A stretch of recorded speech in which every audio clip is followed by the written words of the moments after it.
The computation graph is a key idea in deep learning, and it is also how programming frameworks like TensorFlow automatically compute derivatives of your neural networks. Let's take a look at how it works. Let me illustrate the concept of a computation graph with a small neural network example. This neural network has just one layer, which is also the output layer, and just one unit in the output layer. It takes as input x, applies a linear activation function, and outputs the activation a. More specifically, its output is a equals wx plus b. So it's basically linear regression, but expressed as a neural network with one output unit. Given the output, the cost function is then 1/2 a, that is the predicted value, minus the actual observed value y squared. And for this small example, we're only going to have a single training example, where the training example is the input x equals -2, the ground truth output value y equals 2, and the parameters of this network are w equals 2 and b equals 8. So what I'd like to do is show how the computation of the cost function j can be computed step by step using a computation graph. And just as a reminder, when learning, we like to view the cost function j as a function of the parameters w and b. Let's take the computation of j and break it down into individual steps. First, you have the parameter w, that is an input to the cost function j, and then we first need to compute w times x, and let me just call that c as follows. W is equal to 2, x is equal to -2, and so c would be -4. And I'm just going to write the value here on top of this line, on top of this arrow, to show the value that is your output on this arrow. The next step is then to compute a, which is wx plus b. So let me create another node here. And this needs to input b, the other parameter that is input to the cost function j. And a equals wx plus b. So it's equal to c plus b. And if you add these up, that turns out to be 4. And so this is starting to build up a computation graph in which the steps we need to compute the cost function j are broken down into smaller steps. The next step is to then compute a minus y, which I'm going to call d. So let me have that node d, which computes a minus y. Y is equal to 2, so 4 minus 2 is 2. And then finally, j is the cost, is 1/2 of a minus y squared, or 1/2 of d squared, which is just equal to 2. What we've just done is build up a computation graph. And this is a graph, not in the sense of plots with x and y axes, but this is the other sense of the word graph used in computer science, which is that this is a set of nodes that is connected by edges, or connected by arrows in this case. So this computation graph shows the forward prop step of how we compute the output a of the neural network, but then also go further than that, so also compute the value of the cost function j. The question now is, how do we find the derivative of j with respect to the parameters w and b? Let's take a look at that next.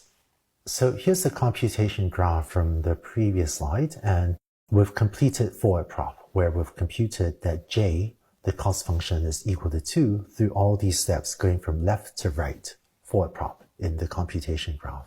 What we'd like to do now is compute the derivative of j with respect to w and the derivative of j with respect to b. And it turns out that whereas forward prop was a left to right calculation, computing the derivatives will be a right to left calculation, which is why it's called back prop, or it's going backwards from right to left. The final computation node of this graph is this one over here, which computes j equals 1/2 of d squared. The first step of backprop will ask if the value of d, which was the input to this node, were to change a little bit, how much does the value of j change? Specifically, we'll ask if d were to go up by a little bit, say 0.001, and that'll be our value of epsilon in this case, how will the value of j change? It turns out in this case, if d goes from 2 to 2.001, then j goes from 2 to 2.002. And so if d goes up by epsilon, j goes up by roughly 2 times epsilon. And so we conclude that the derivative of j with respect to d, to this value d that is input to this final node, is equal to 2. And so the first step of backprop would be to fill in this value 2 over here, where this value is the derivative of j with respect to this input value d. And we know if d changes a little bit, j changes by twice as much because this derivative is equal to 2. The next step is to look at the node before that and ask, what is the derivative of j with respect to a? And to answer that, we have to ask, well, if a goes up by 0.001, how does that change j? Well, we know that if a goes up by 0.001, d is just a minus y. So if a becomes 4.001, d, which is a minus y, becomes 4.001 minus y equals 2, so it becomes 2.001. So if a goes up by 0.001, d also goes up by 0.001, but we'd already concluded previously that if d goes up by 0.001, j goes up by twice as much. So now we know if a goes up by 0.001, d goes up by 0.001, then j goes up roughly by 2 times 0.001. And this tells us that the derivative of j with respect to a is also equal to 2. So I'm going to fill in that value over here, that this is the derivative of j with respect to a, just as this was the derivative of j with respect to d. If you've taken a calculus class before, and if you've heard of the chain rule, you might recognize that this step of computation that I just did is actually relying on the chain rule for calculus. If you're not familiar with the chain rule, don't worry about it. You won't need to know it for the rest of these videos. But if you have seen the chain rule, you might recognize that the derivative of j with respect to a is asking how much does d change with respect to a, which is derivative of d with respect to a, times the derivative of j with respect to d. And this little calculation on top showed that the partial of d with respect to a is 1. And we showed previously that the derivative of j with respect to d is equal to 2, which is why the derivative of j with respect to a is 1 times 2, which is equal to 2. And that's the value we got. But again, if you're not familiar with the chain rule, don't worry about it. The logic that we just went through here is why we know j goes up by twice as much as a does. And that's why this derivative term is equal to 2. The next step then is to keep on going right to left as we do in backprop. And we'll ask, how much does a little change in C cause j to change? And how much does a little change in B cause j to change? And the way we figure that out is to ask, well, if C goes up by epsilon, 0.01, how much does A change? Well, A is equal to C plus B.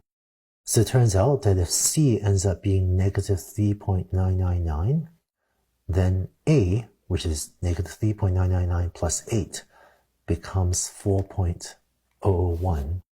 And so if C goes up by epsilon, A goes up by epsilon.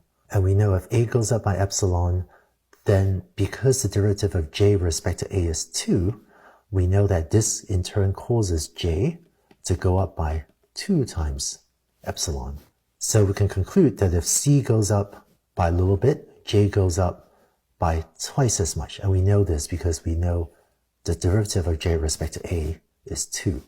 So this allows us to conclude that the derivative of j with respect to C is also equal to 2. And so I'm going to fill in that value over here. And again, only if you're familiar with chain rule, another way to write this is the derivative of j with respect to c is the derivative of a with respect to c. This turns out to be 1 times the derivative of j with respect to a, which we had previously figured out was equal to 2. So that's why this ends up being equal to 2. And by a similar calculation, if b goes up by 0.001, then a also goes up by 0.001, and j goes up by 2 times 0.001, which is why this derivative is also equal to 2. We'll fill in here the derivative of j with respect to b, and here the derivative of j with respect to c. Now, one final step, which is what is the derivative of j with respect to w? So if w goes up by 0.001, what happens? C, which is w times x, if w were 2.001, c, which is w times x, becomes negative 2 times 2.001, so it becomes negative 4.002. And so if w goes up by epsilon, c goes down by 2 times 0.001, or equivalently, c goes up by negative 2 times 0.001.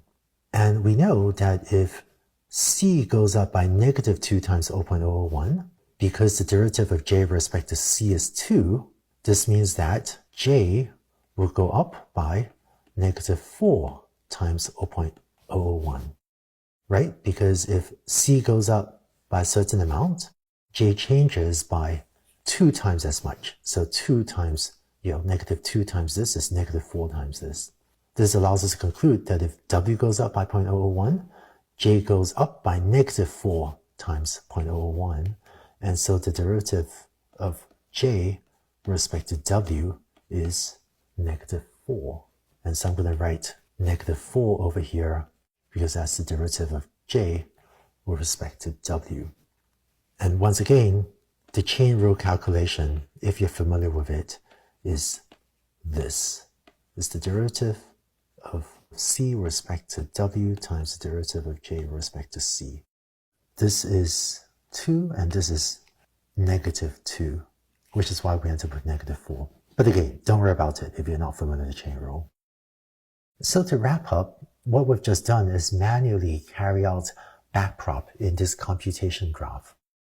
Whereas forward prop was a left to right computation where we had w equals 2 that allowed us to compute c, then we had b and that allowed us to compute a, and then d, and then j.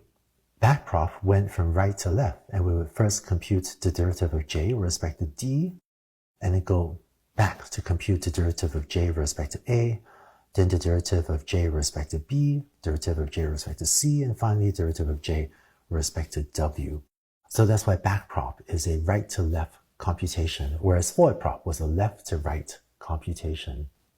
In fact, let's double check the computation that we just did. So j with these values of w, b, x, and y is equal to 1/2 times wx plus b minus y squared, which is 1/2 times 2 times negative 2 plus 8 minus 2 squared, which is equal to 2. And now if w were to go up by 0.001, then j becomes 1/2 times w is now 2.001 times x, which is negative 2, plus b, which is 8, minus y squared. And if you calculate this out, this turns out to be 1.996002. And so roughly j has gone from 2 down to 1.996. And then an extra 002, and j has therefore gone down by 4 times epsilon. So this shows that if w goes up by epsilon, j goes down by 4 times epsilon, or equivalently, j goes up by negative 4 times epsilon, which is why the derivative of j with respect to w is negative 4, which is what we have worked out over here. And if you want, feel free to pause the video and double check this math yourself as well for what happens if b, the other parameter, goes up by epsilon, and hopefully you find that the derivative of j with respect to b is indeed 2. That if b goes up by epsilon, j goes up by 2 times epsilon, as predicted by this derivative calculation. So why do we use the backprop algorithm to compute derivatives? It turns out that backprop is an efficient way to compute derivatives. And the reason we sequence this as a right-to-left calculation is if you were to start off and ask, what is the derivative of j with respect to w? Then to know how much changing w affects changing j, right? If w were to go up by epsilon, how much does j go up by epsilon? Well, the first thing we want to know is what is the derivative of j with respect to c? Because changing w will change c, this first quantity here. So to know how much changing w affects j, we want to know how much does changing c affects j.